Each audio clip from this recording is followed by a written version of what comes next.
Ketegangan memuncak di tengah kota Surabaya. Gedung Cagar Budaya YMCA atau IMCA dieksekusi paksa Rabu 4 Juni kemarin. Penghuni melawan. Joan Maria Louis Mantiri sempat mengalami luka lecet saat mempertahankan gerbang yang dirusak paksa. Eksekusi ini perintah Pengadilan Negeri Surabaya berdasarkan putusan tetap termasuk peninjauan kembali di MA. Pemohon Lee Mei-ling menang sengketa lawan Fritz Mantiri. Joan Maria, penghuni sekaligus pengurus sekolah IMCA, menolak keras. Ia membantah kepemilikan Lee Mei-ling, menuding Lee punya 2 KTP domisili dan dokumen akademnya salah alamat. Joan juga mengklaim luka tangannya akibat ditarik paksa oknum polisi saat perusakan pintu gerbang gedung IMCA. Yang di Jalan Diponegoro 106. Dia berusaha ke sini, ngaku-ngaku penduduk sini, tinggal berdomisili di sini, padahal tidak pernah ada nama itu tinggal berdomisili di sini. Saksinya RT RW. Dia itu bikin penetapan pengadilan, ngakunya sewa di PHP dengan Hendom 6019. Sengketa ini berawal dari klaim ganda dari pihak Lee Mei-ling, gedung hibah dari warga Belanda THC Galois ke orang tuanya tahun 1952. Lee Mei-ling tinggal di sana hingga orang tuanya wafat. Sementara dari pihak Joan anak Fritz mengatakan yayasan YMCA resmi alihkan hak ini ke mereka. Kuasa hukumnya menegaskan tidak ada putusan sah yang menyatakan Lee Mei-ling adalah sebagai pemilik. Sungguh ironis sekali, dan ini akan menjadi presiden buruk terhadap penegakan hukum kita. Mereka itu menciptakan sebuah pembenaran. Alas ini sudah pindah ke klien saya yang digugat bapaknya.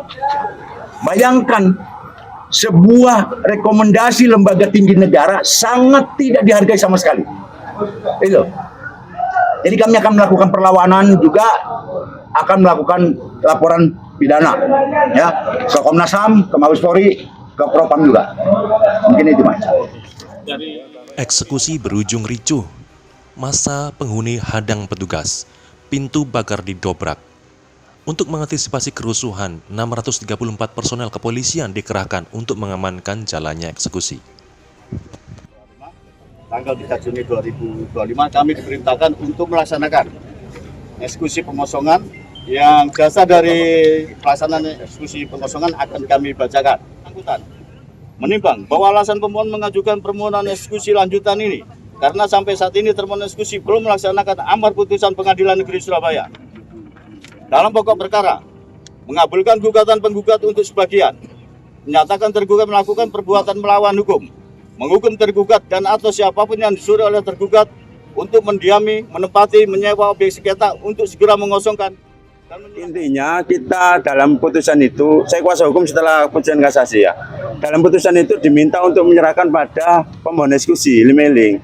Tetapi tidak ada yang mengatakan ini haknya dari Lee Mei-ling. Ini tanah ini adalah Gendom Verfonding. Jadi sebenarnya kalau kita disuruh menyerahkan eksekusi ini, apa yang kita serahkan? Bangunan milik IMCA, Al-Azhar milik Glois, orangnya ke Anu. Dan tidak ada penetapan yang menyatakan pemohon eksekusi Lee Mei-ling itu adalah pemiliknya. Makanya kita melawan. Gitu loh. Situ, Pak, mana yang menetapkan ini sebagai pemilik pemohon eksekusi? Dia nggak bisa jawab, Pak, saya hanya disuruh. Lah kalau disuruh itu saya ini apa? Ngomong di sini gunanya apa kalau kamu hanya disuruh? Pokoknya dibaca, walaupun disuruh kan ngerti hukum. Kamu ini mau ngambil eksekusi, mau kamu serahkan siapa? Wong pemiliknya di situ enggak ada kok. Pak, saya nggak bisa debat ini, saya hanya disuruh. Itu repot. Gedung ini bukan hanya sengketa properti. Ia berstatus cagar budaya dan pernah aktif sebagai tempat pendidikan anak-anak. Eksekusi ini membuka pertanyaan kritis. Bagaimana nasib pelestarian warisan sejarah Surabaya? Bukankah pemerintah kota seharusnya hadir demi cagar budaya? Dan benarkah proses hukum telah adil untuk semua pihak? Penyelesaian tuntas sengketa ini masih ditunggu. Demikian Suara Jatim dan Kabarnet TV melaporkan.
Menyambut hari ulang tahun ke-732 Kota Surabaya, semangat gotong royong berkobar di Kedung Baruk. Ratusan warga RT 1 hingga RW 4 Kelurahan Kedung Baruk, Rungkut, bersama karyawan PT Asia Pramulia bergerak serentak membersihkan lingkungan. Aksi ini digelar hari Minggu 25 Mei 2025, melibatkan 1.000 relawan, fokus pada pembersihan saluran air dan gorong-gorong untuk ciptakan lingkungan sehat jelang hari jadi Kota Pahlawan. Tak sekadar bersih-bersih, PT Asia Pramulia konsisten jalankan program CSR di wilayah operasionalnya. Direktur Utama Riki Winoto turun langsung bersama 70 karyawan seraya menegaskan komitmen berkelanjutan perusahaan. Selamat pagi Pak Riki. Ya, selamat pagi Pak. Boleh dijelaskan Pak acara hari ini Pak tentang apa tujuannya? Ya, jadi seperti sebelum-sebelumnya kita rutin melakukan kegiatan yang bermanfaat bagi warga sekitar. Karena bagi Asia Pramulia sendiri, kegiatan seperti ini kita sudah lakukan beberapa kali dan memang tujuannya apapun yang kita lakukan bisa bermanfaat bagi warga sekitar. Hari ini kita lakukan bersih-bersih di area Kelurahan Kedung Asem sekitar perusahaan kita PT Asia Pramulia, Pak. Ya. Untuk bentuk keterlibatan dari perusahaan sendiri sama mana Pak? Jadi kalau keterlibatan perusahaan kita nggak cuma hari ini aja, sebelum-sebelumnya kita ada kegiatan-kegiatan terkait program stunting dan lain sebagainya. Kemudian tiap bulan kita rutin memberikan bantuan bagi warga-warga yang kurang mampu berupa sembako dan lain sebagainya. Jadi untuk yang kali ini kita mensponsori segala kebutuhan untuk kegiatan bersih-bersih untuk memperingati hari ulang tahun Surabaya. Seperti itu, Pak. Terus untuk target atau harapan ke depan bagaimana Pak? Jadi harapan ke depan kita berharap bahwa Asia Pramulia tidak hanya bermanfaat bagi internal Asia Pramulia sendiri, tetapi semakin besar Asia Pramulia, semakin besar manfaat buat warga sekitar Kedung Asem. Kolaborasi ini juga jadi strategi cegah penyakit seperti demam berdarah dengue. Menurut Lurah Ina, kerja bakti rutin 3 bulan sekali dan dukungan perusahaan adalah kunci wujudkan Kedung Baruk bebas kumuh. Sebagai apresiasi, PT Asia Pramulia menerima sertifikat penghargaan simbolis. Pagi Bu Ina. Pagi Bapak. Ya, bisa dijelaskan kegiatan hari ini Bu? Kegiatan hari ini adalah merupakan kegiatan kerja bakti yang disponsori oleh PT Asia Pramulia untuk menyambut hari jadi Kota Surabaya. Kami semua berkomitmen untuk bersih-bersih wilayah dengan harapan kedepannya semakin bersih di wilayah Kelurahan Kedung Baru dan warganya juga sehat, dan semua warga yang di wilayah Kedung Baru kami berkomitmen merasa kenyamanan dengan kebersihan dan keguyupan dan kerukunan antara Asia Pramulia dengan warga di sekitar. Selama ini CSR dari Asia Pramulia untuk warga Kedung Baruk apa saja ya? Mulai dari bantuan berupa sembako untuk warga yang tidak mampu, khususnya warga miskin, dan juga bantuan susu untuk warga yang membutuhkan seperti stunting. Setiap bulan PT Asia Pramulia selalu berkolaborasi dengan kelurahan untuk membantu warga di sekitar yang ada di wilayah Kelurahan Kedung Baru. Ini pihak yang terlibat berapa aja Ibu? Yang terlibat kurang lebih ada hampir 1.000 warga nanti untuk melaksanakan kegiatan kerja bakti. Serentak ya Bu? Serentak dari RW 1 sampai dengan RW 4. Semua turun warga ikut berpartisipasi untuk melaksanakan kebersihan lingkungan di wilayah masing-masing terutama, dan juga untuk bapak-bapak daripada turun ke saluran untuk mengeruk bahan-bahan sampah yang ada di saluran. Harapan ke depan Insya Allah ini akan berkelanjutan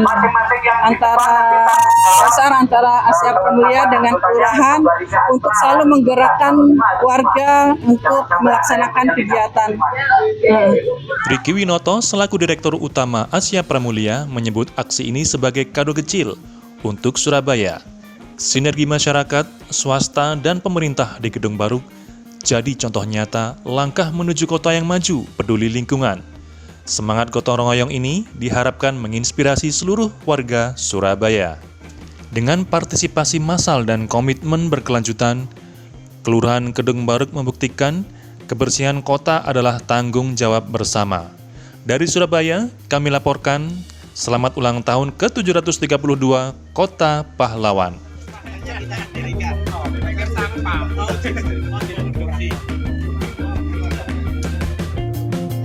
Motor hebat, kuat, no debat. Salam semakin di depan. Pada hari ini di Kota Semarang, teman-teman media berkesempatan untuk merasakan touring perdana Gear Ultima. Bakal banyak keseruan dari teman-teman media, bisa merasakan canggihan dan kelebihan dari Gear Ultima. Begitupun juga akan merasakan bahwa motor Matic multiguna ini akan punya banyak kelebihan seperti utility yang akan dimanfaatkan oleh teman-teman media.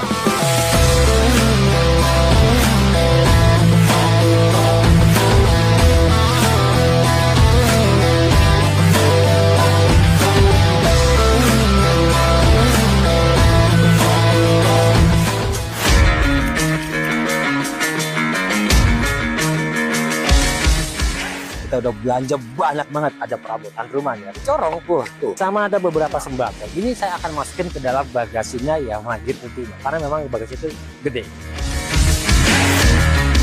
Biaya Rp125.000 disuruh belanja banyak dan tenang, pakai Gear Ultima. Ada 2 gantungan ya di sini, bawa barang jadi praktis banget. Jika masih kurang, di bawah jok juga ada bagasi. Lumayan, 18 literan. Masih muat barang banyak di sini. Di sini juga ada rear carrier-nya ya, bisa untuk memaksimalkan barang belanjaan. Contohnya bisa pakai tas seperti ini. Bawa barang jadi lebih praktis. Gear Ultima, praktis, no debat.